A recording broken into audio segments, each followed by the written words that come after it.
और अब बात करेंगे अद्भुत महाकुंभ की। प्रयागराज महाकुंभ का आज 5वां दिन है। प्रयागराज के महाकुंभ मेले में आस्था का सैलाब लगातार उमड़ रहा है। देश विदेश से करोड़ों की संख्या में श्रद्धालु संगम के तट पर पहुंचकर त्रिवेणी में डुबकी लगाकर पुण्य लाभ अर्जित कर रहे हैं।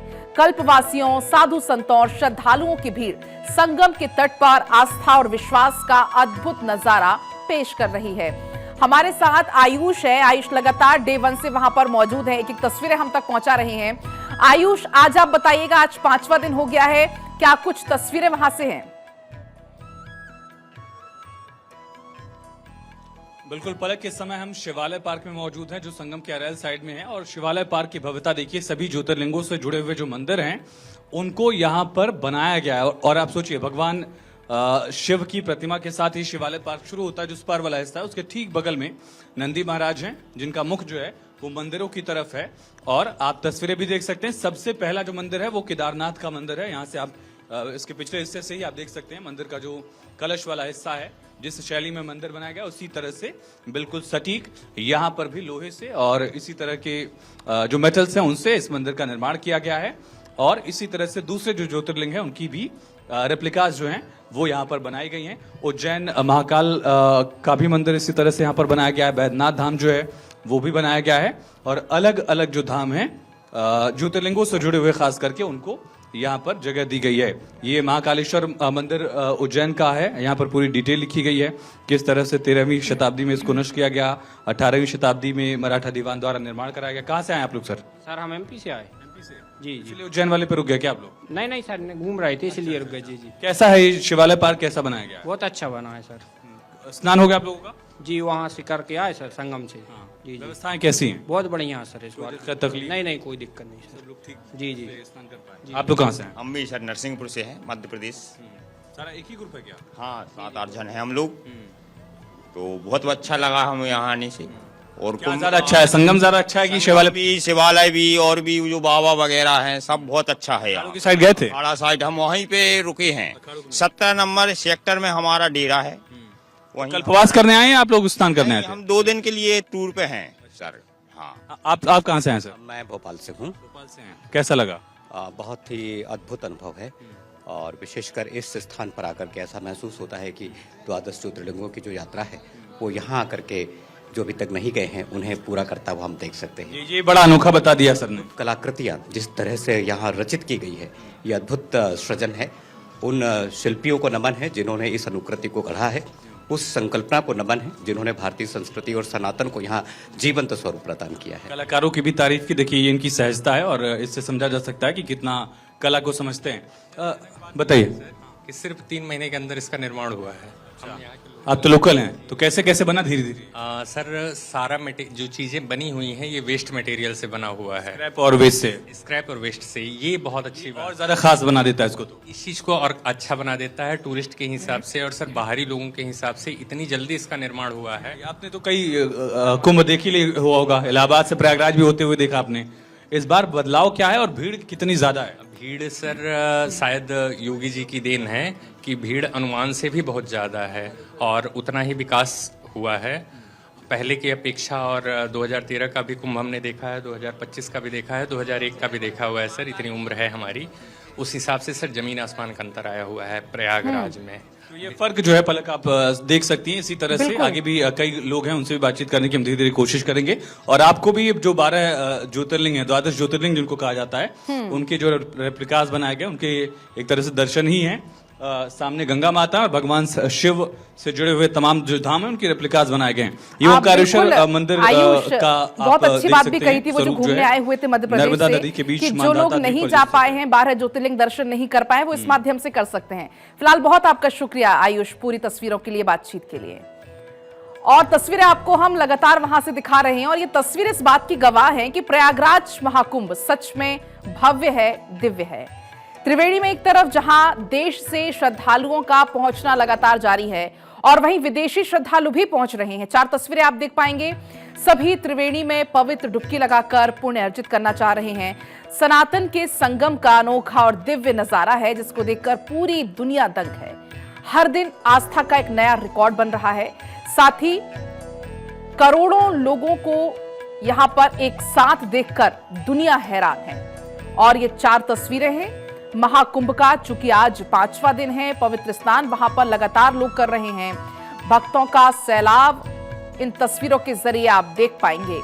क्योंकि गंगा, यमुना और सरस्वती के पावन संगम में आस्था से ओतप्रोत साधु संत और श्रद्धालुओं का स्नान हर दिन नए कीर्तिमान रच रहा है। 11 से 16 जनवरी के बीच मात्र 6 दिन में आपको बता दें, अब तक 7 करोड़ से ज्यादा लोग संगम और अन्य घाटों पर पुण्य की डुबकी लगा चुके हैं। अनुमान है कि इस बार महाकुंभ में 45 करोड़ से ज्यादा लोग पुण्य की डुबकी लगाने वाले हैं। और आपको अब कुछ ग्राफिक्स के जरिए हम दिखाएंगे प्रयागराज महाकुंभ की भव्य तस्वीरें और कैसे किस तरह से हर दिन नया रिकॉर्ड बन रहा है वो आपको हम बताएंगे। 11 जनवरी को लगभग 45 लाख लोगों ने स्नान किया। 12 जनवरी को 65 लाख लोगों ने स्नान किया, एक नया रिकॉर्ड बनाया। और इस तरह से महाकुंभ में 2 दिन पहले अगर हम बात करें, रिकॉर्ड था 1 करोड़ से ज्यादा लोगों ने स्नान किया। वहीं महाकुंभ के पहले दिन पौष पूर्णिमा पर 1 करोड़ 70 लाख लोगों ने स्नान करके एक और नया कीर्तिमान बनाया। अगले दिन यानी कि मकर संक्रांति के दिन जब अमृत स्नान पड़ा और इस मौके पर 3.5 करोड़ लोगों ने आस्था की डुबकी लगाई है। और इस महाकुंभ के पहले 2 दिन में करीब 5 करोड़ 20 लाख से ज्यादा लोगों ने अब तक आस्था की डुबकी लगाई। और इसके अलावा 15 जनवरी को महाकुंभ के तीसरे दिन 40 लाख लोगों ने स्नान किया। गुरुवार की बात करें तो 30 लाख से ज्यादा लोगों ने संगम में पवित्र स्नान करके पुण्य फल की प्राप्ति की है। तो आंकड़ा लगातार क्रॉस हो रहा है और अब आने वाले समय में यानी कि मौनी अमावस्या पर भी माना जा रहा है कि भारी संख्या में श्रद्धालु पहुंचने वाले हैं।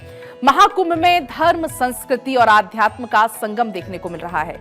इस महाकुंभ में कई साधु संत और धार्मिक अनुष्ठान चर्चा का विषय बने हुए हैं, लेकिन इस बार एक खास पंडाल जिसको तेजस पंडाल कहा जा रहा है, जो श्रद्धालुओं का ध्यान अपनी तरफ खींच रहा है। दरअसल तेजस पंडाल को अत्याधुनिक तरीके से सजाया गया है, जिससे ये ना सिर्फ आकर्षण का केंद्र है बल्कि भारतीयता का भी ये प्रतीक है। ज्यादा जानकारी दे रहे हैं हमारे संवाददाता आलोक मालवीय, देखिए। आश्चर्यचकित हो जाएंगे। देखिए खूबसूरत पंडालों को, कलकतिया पंडालों की खूबसूरत वैरायटी यहाँ पर आपको देखने को मिल जाएगी। जिस तरह से यहाँ पर तरह तरह के लोग आए हैं, वह लोग लगातार पंडालों को बना रहे हैं। कोलकाता से लोग आए हुए हैं जो विशेष पंडाल बना रहे हैं। पर मैं अब आपको एक विशेष पंडाल दिखा रहा हूँ।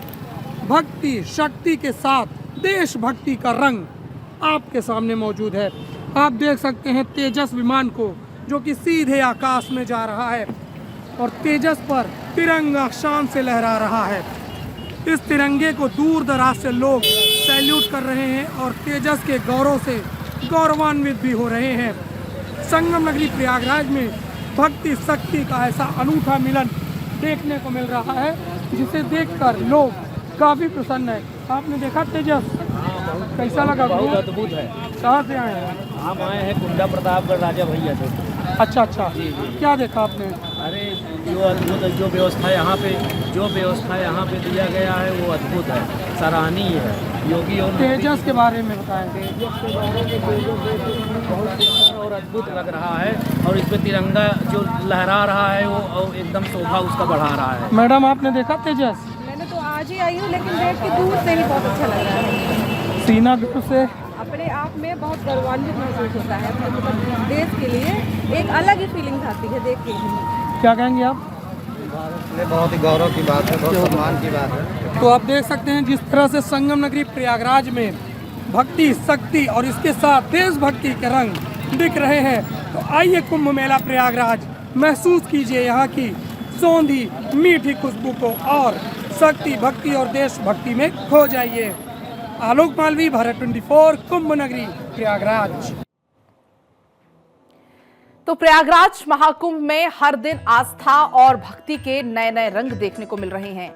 144 साल के बाद घट रहे इस महासंयोग के बीच में जापान से भी कई श्रद्धालु पहुंचे हैं। इसमें एक इंजीनियर हैं जिन्होंने अपना नाम कृष्णा रखा है। उनसे खास बातचीत की हमारे संवाददाता आयुष सूर्यवंशी ने, सुनाते हैं आपको। इस वक्त हमारे साथ कृष्णा मौजूद हैं। कृष्णा जापान से हैं। भारत में रहकर वो नौकरी कर रहे थे ऑटोमोबाइल सेक्टर में और जब वो भारत में रह रहे थे उसी वक्त उन्होंने दर्शन की किताबें समझी और कैला माता को जाना। उन्होंने योग माता की जो किताबें हैं पढ़कर उनको हिंदुइज्म के बारे में, योग के बारे में, मेडिटेशन के बारे में जानकारी हासिल हुई।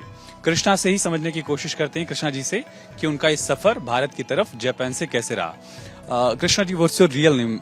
This is Kina, nice to meet you. Okay. How do you get to know about Hinduism? Yeah, because when I was working in the automotive company, then that was the global company, so there is many branches all over the world. Then that time my boss was said, next year you work in India. Then he said, I need to learn the India, so you should read the books, at least one for regarding India. Then I purchased 20 or 30 books. In the books, there was Yogamata books. Then I met the Yogamata philosophy and Indian philosophy. I slowly understand. Yes, So, yes. how do you find Hinduism different from the one philosophy you were following before? Yeah, Earlier? actually, we Japanese are Buddhist almost. So You find it relevant or different? yeah, not so big because Buddha is coming from India, so almost same. Yeah. Almost same. Not so land big of different. Buddha. Yeah, but I, for example, we are Buddhist, but we didn't do the actual meditation or some pray. Like I'm So, not. in Japan, there is yoga and meditation, but it is quite different. Quite from- different, but actually that time I'm not good Buddhist that time. But the philosophy is very similar, Buddhist and Hindu culture. We are believing karma also. We are Reincarnation. yeah. The So Punarjan thing. yeah. But what the most big effect was the India have the actual method to achieve the Moksha. moksha, enlightenment. What Yogamata achieved. So that time I was working at the automotive company. So just I learned meditation from Yogamata. Then that time itself, my sleeping quality improved drastically. Then amazing. quality. Yeah. So when I'm working very hard daytime, then weekend just sleep.